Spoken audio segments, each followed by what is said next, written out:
Galera do Direito Civil, tudo bem aí com vocês? Vamos começar mais uma aula dentro do tema de direitos reais. Hoje a aula está sensacional. A melhor aula de todas. Propriedade a gente vai falar hoje. Bom, você que está chegando hoje aí no curso da Cultive, o meu nome é Ana Silvia e eu sou professora de Direito Civil aqui da Cultive. Seja bem-vindo. Vocês também que estão acompanhando o curso todo, sejam bem-vindos a mais essa aula. Recadinhos básicos, né, de começo de aula. Vamos falar Vademecum com Código Civil aberto e a aguinha do lado, pra vocês não cansarem, senta num lugar confortável e a gente vai começar. Agora, nessa aula, a gente vai entrar em direitos reais propriamente ditos. Até a aula passada, a gente estava falando em relação à posse, aquisição, tutela e perda da posse. Hoje, a gente entra no primeiro direito real estipulado em lei, que é a propriedade. Só para a gente fazer aí, retomar um pouquinho do porquê do estudo da posse, acho que a maioria de vocês já assistiu a aula passada, mas para ninguém esquecer, que a gente começou a estudar a posse porque a posse é um dos elementos da propriedade. E se eu não entender posse, eu não entendo propriedade. Então, se você está estudando para a ordem e resolveu só estudar a propriedade, pode voltar. Começa lá na posse, dá uma olhadinha nas nossas aulas, que eu tenho certeza que vocês não vão se arrepender. Tá bom? A gente pode começar, então? Então, abrindo a aula hoje, a gente vai falar sobre propriedade. A propriedade é o primeiro direito real que está elencado no artigo 1225, naquele rol taxativo que o legislador trouxe para a gente, elencando todos os direitos reais. Sabemos que se tiver um direito que não esteja ali elencado, eu não posso dizer que é direito real. Parênteses, tem autor que defende que posse, por exemplo, é direito real? Tem. Maria Helena Diniz defende posse como direito real. Porém, nosso legislador assim não optou, a gente vai pelo que o Código Civil está dizendo. Depois vocês terminarem a ordem, vão para a pós-graduação, aí vão para o mestrado, fazer tudo, lógico, na área de direito civil, e daí vocês vão estudar todas essas vertentes mais modernas, essas discussões doutrinárias que também valem a pena. Mas nos atendo aqui ao que nos interessa, que é o exame da ordem. Propriedade é o primeiro direito real, prevista no Código Civil, inciso 1º do artigo 1225. Daí vem vários artigos que a gente estuda toda a questão da posse e agora a gente vai começar a estudar a propriedade. A propriedade abre um título novo dentro do Código Civil, título 3, ali capítulo 1, que fala sobre a propriedade e tem bastante coisa para falar sobre a propriedade. Pergunto para você, você acha que é importante? Você acha que cai na ordem propriedade? Não cai, despenca. Tem que saber. Então vamos começar. Como que eu posso conceituar, por exemplo, a propriedade? Temos como conceituar essa propriedade? Vai pensando aí enquanto eu vou te dar algumas características do direito de propriedade. Coloquei aqui para vocês no nosso slide que a propriedade, ela é também chamada de direito matriz, de direito real matriz. Por quê? Porque é o direito real mais forte que tem dentro do nosso ordenamento jurídico e é também o mais protegido. Quando vocês estudaram lá nas minhas aulas, lá no começo, a parte geral do direito civil, eu falei para vocês essa transição que a gente teve entre o Código Civil de 16, Constituição Federal no meio e o Código Civil de 2002. Toda essa questão principiológica que acabou abraçando esse novo direito privado que fez toda a fundamentação do Código Civil de 2002. No Código Civil de 16, a gente tinha a propriedade como o único pilar dentro do direito privado. Depois da constitucionalização do direito civil, todos esses princípios sendo estudados, mudança de cabeça, mudança de sociedade, a gente tem um direito privado muito mais humano. Mas a propriedade, assim como fundamentos de função social, democracia, etc., são fundamentos do Código Civil do nosso direito privado. Propriedade não deixou de ser fundamento do direito privado. É um dos pilares do Código Civil, a propriedade. Por isso que é tão importante e por isso que é chamado de direito real matriz. É o direito real mais completo. Mais completo, por quê? Porque junta todos os elementos necessários que a gente tem, que uma pessoa pode, de alguma forma, usar, possuir, fruir e dispor daquela coisa, daquele bem. Ok?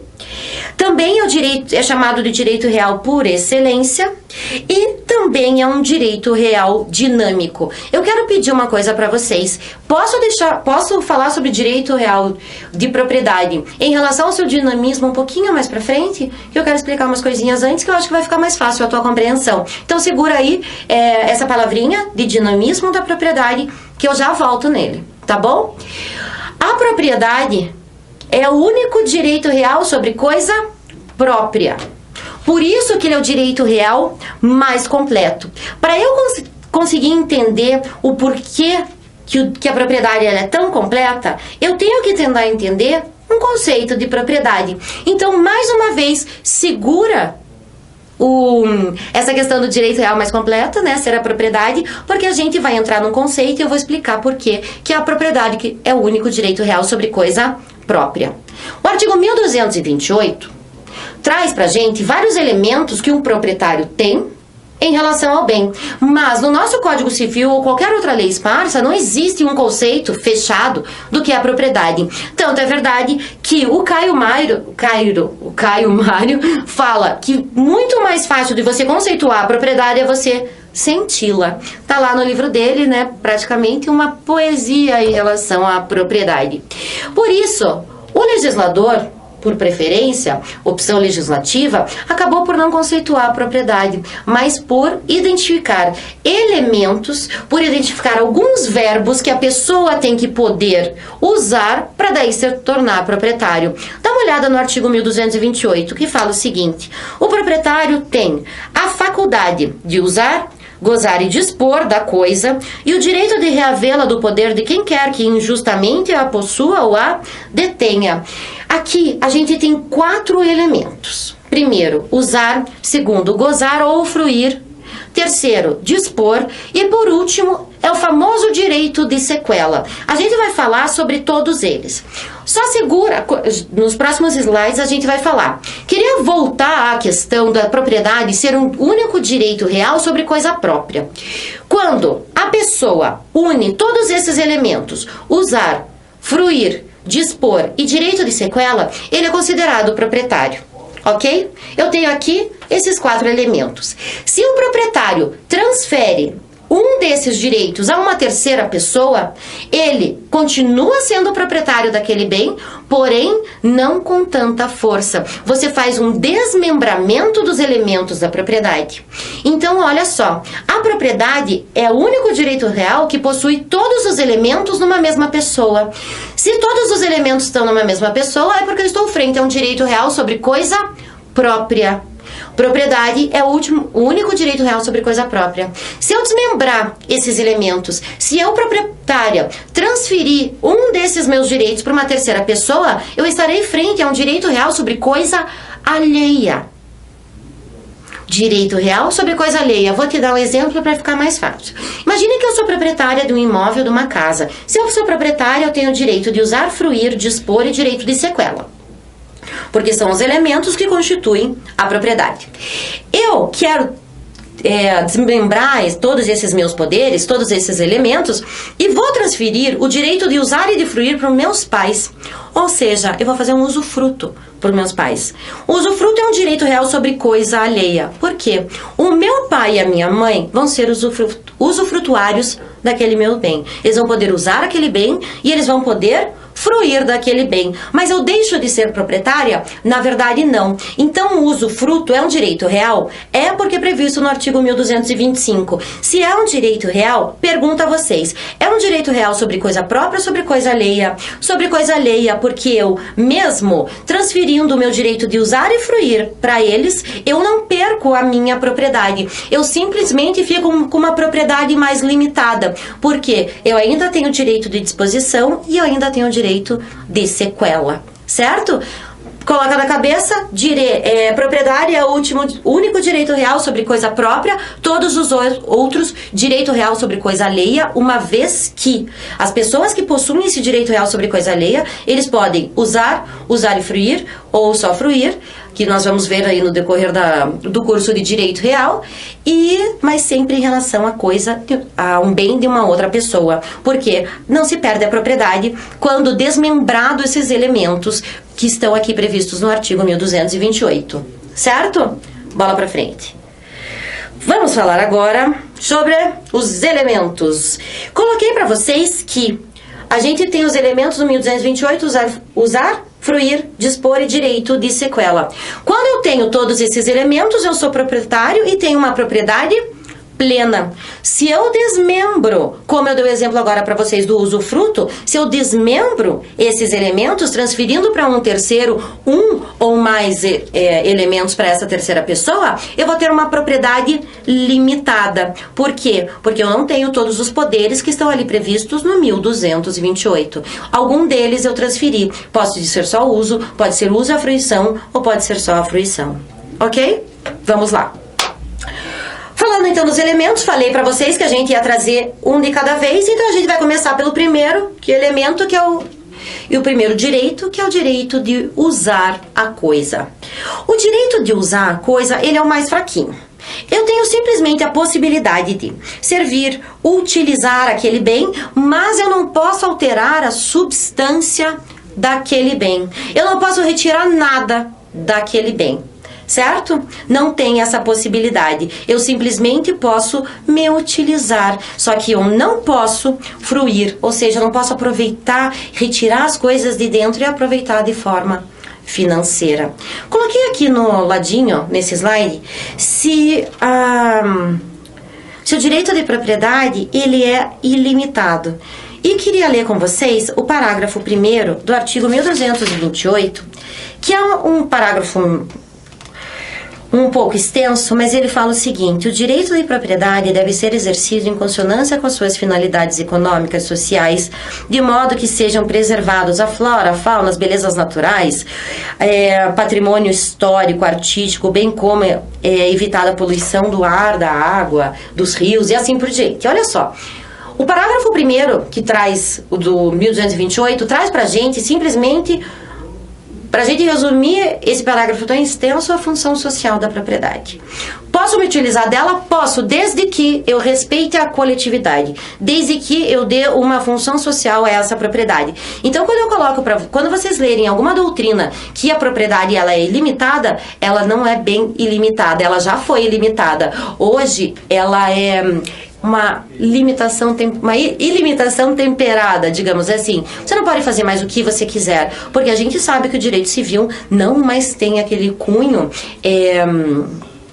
de apenas uma pessoa. A gente está sempre pensando na coletividade, certo? Segundo o elemento que está no 1228, que é o gozar, que é o famoso fruir, direito de fruição. Quando eu tenho o direito de fruição, é porque eu posso perceber frutos. Lembrando das aulas lá de direitos obrigacionais, a gente sabe que a gente tem vários tipos de fruto. Os frutos naturais, frutos industriais, frutos civis e assim por diante.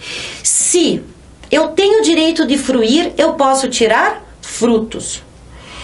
Lembra que eu dei um exemplinho para vocês agora do usufruto, que eu dei em usufruto a minha casa para meu pai e para minha mãe? E eu falei para vocês, eu como proprietária, transferi 2 direitos meus como proprietária para terceiros, que no nosso caso concreto é meu pai e minha mãe. Quais direitos eu transferi a eles? Usar e fruir.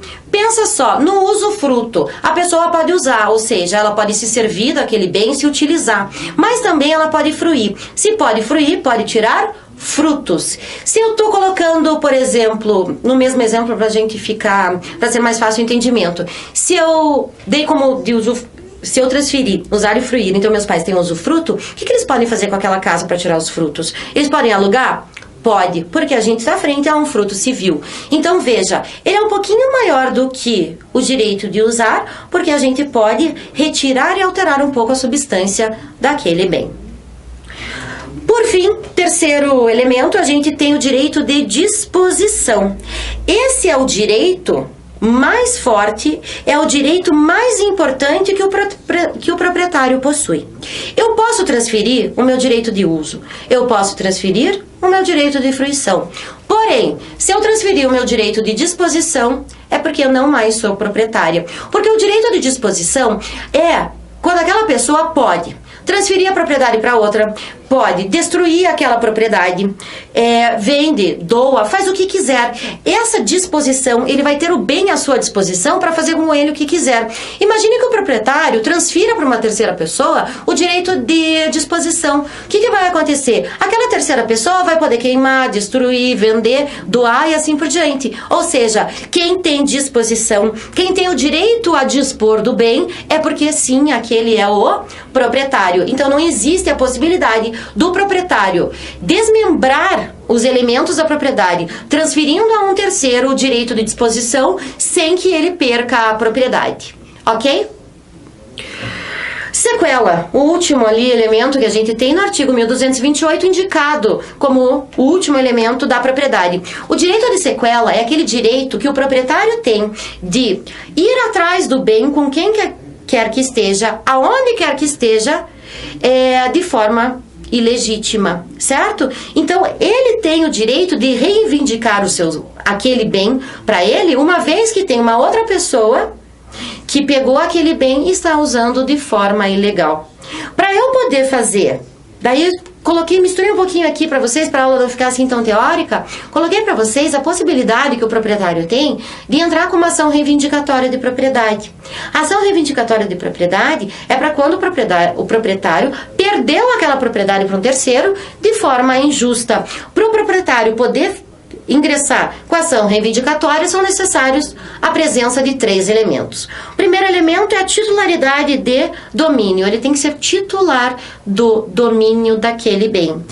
A coisa tem que ser individualizada e, por fim, a posse do réu, aquele contra quem eu vou entrar a ação, também tem que ser injusta. Ele tem que estar ali possuindo aquele bem injustamente, certo?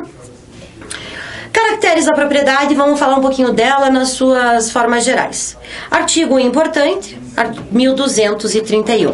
A propriedade presume-se plena e exclusiva, até prova em contrário.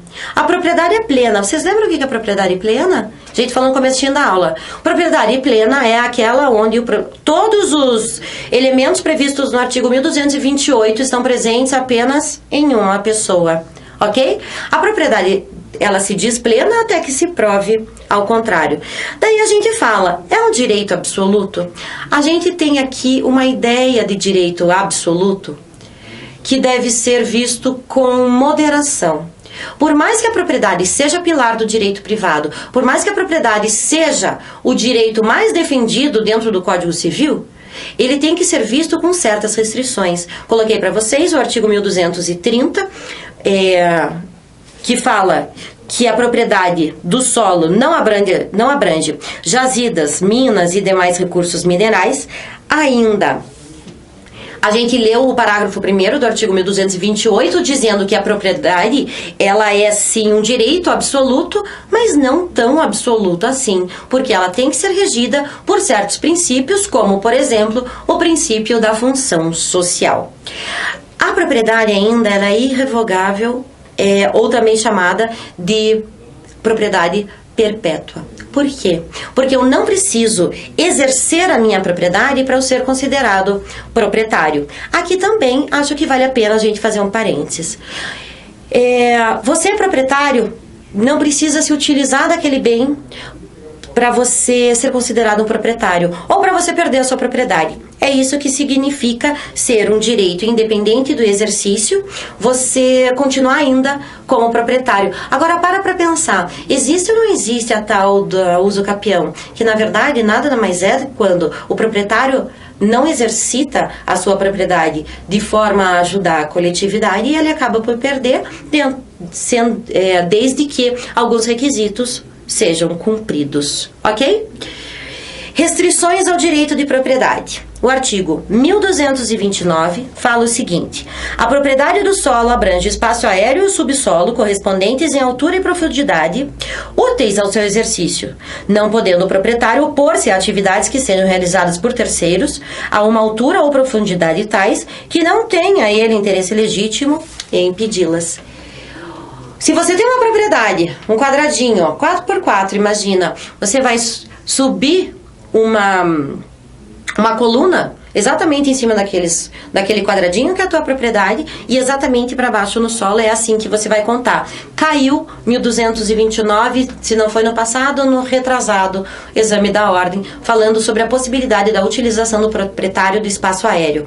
Quanto do espaço aéreo ele pode se utilizar? Então, para responder, você tem que se basar no 1229. Lê o 229 e não esquece a regra ali contida.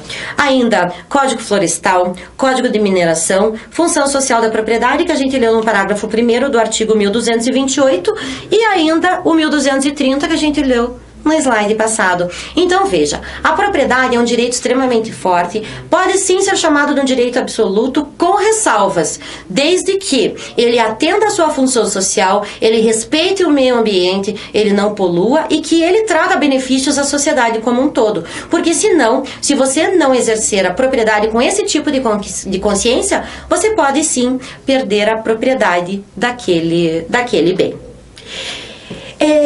Queria falar sobre 2 artigos com vocês que falam sobre a descoberta e sobre o direito de recompensa. A descoberta está prevista no artigo 1233 e fala que quem quer que ache coisa alheia perdida há de restituí-la ao dono ou legítimo possuidor. Eu só fiz esse adendo porque na aula passada a gente estava falando sobre a perda da posse e eu falei que a perda da posse se dá através do abandono da coisa ou a perda do objeto, a perda da coisa. Então, e eu ainda falei para vocês que quem achar uma coisa perdida tem o dever de restituição, que está aqui previsto no artigo 1233. Veja, se eu descubro alguma coisa, se eu encontro alguma coisa, eu não estou adquirindo propriedade. Por quê? Porque eu tenho obrigação de restituição. Da mesma forma, o artigo 1234, que fala sobre direito de recompensa quando a gente acha alguma coisa. Aquele que restituir a coisa achada, nos termos do artigo antecedente, terá direito a uma recompensa. Essa recompensa é chamada de achádego. Só para assim, vocês ficarem por dentro aí dos novos... nessa nomenclatura diferente, que talvez vocês leiam aí em algum livro e vocês talvez não saberiam o que é. Gente, os elementos da propriedade têm que estar na ponta da língua para a prova da ordem. A questão da diminuição desse direito absoluto do proprietário, vocês também têm que ter em mente. E tem que saber o que é propriedade plena, o que é propriedade limitada, que a propriedade é o único direito real sobre coisa alheia e tudo aquilo que a gente falou na aula hoje. Não esquece de compartilhar minha aula, espero que eu tenha ajudado vocês e eu vejo você aqui na próxima, na Cultive, na aula de Direito Civil. Beijo!